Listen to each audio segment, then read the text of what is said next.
Okay, thank you so much, Bill.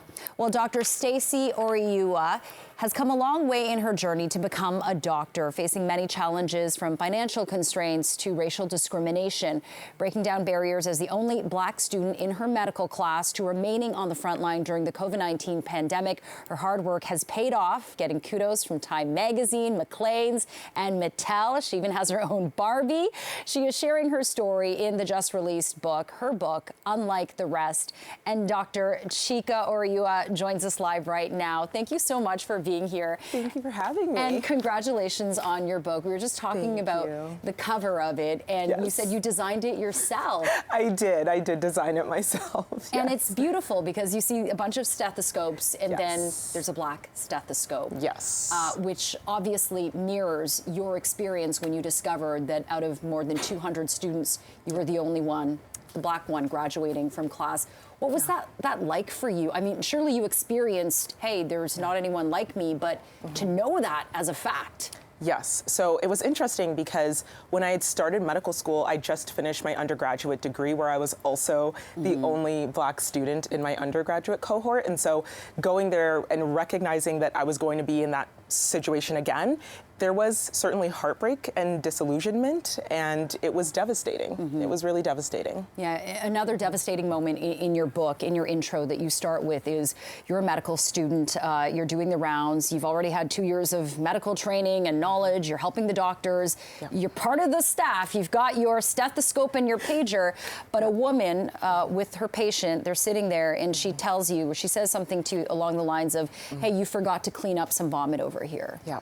And you said that broke your spirit. Yes, it absolutely did. I mean, to work so hard towards that goal and to finally feel like I was arriving and coming into that moment of, wow, I'm actually going to be a part of the medical team as a clinical clerk, and then to have someone mistake me for something other than that. And that is also not to depreciate the incredible importance of custodial staff, but to simply illustrate that that wasn't what I was trained to do. And so in that moment, it was devastating because it was a real poignant reminder that despite how far I'd come, there were still going to be these definitions of me that did not align with what I was doing or who I was. And so it was devastating, and it was a moment that really reminded me about the importance of continuing to show up and change this idea of what a doctor looks like. And that's what you're hoping you will do in writing this book, open the doors and get people to look at why this systemic racism exists in medical institutions,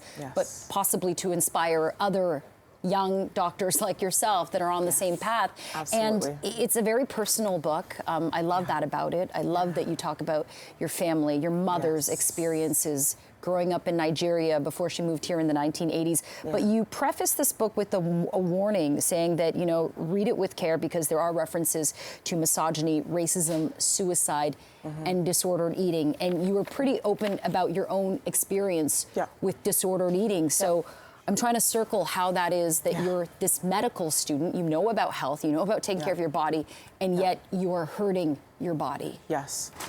It was incredibly vulnerable and difficult for me to write about this book, but I think also in the spirit of it being World Mental Health Day, it was important for me to be honest and truthful about my experiences with disordered eating.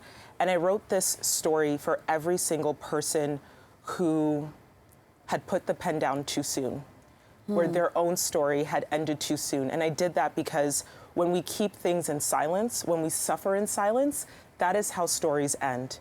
And so I wanted to be as vulnerable, I wanted to be as real, especially since the topic of disordered eating within the Black community is not often discussed. So I wanted to do that.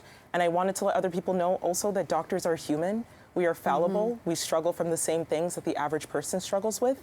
And I think that safeguarding our humanity as physicians will also liberate us and allow us to access our own mental health care as well. Oh my gosh, that is so beautifully said, and it now makes sense why you quoted Maya Angelou in saying there is no greater agony than bearing an untold story inside of you. Absolutely. Well, now you have written it. Congratulations. It is truly beautiful, a work of art, including the cover. Dr. Chika Oriuwa, thank you so much for joining us, and congratulations on all your success. A real pleasure meeting you. Thank you so much. Okay, take care. Thank you.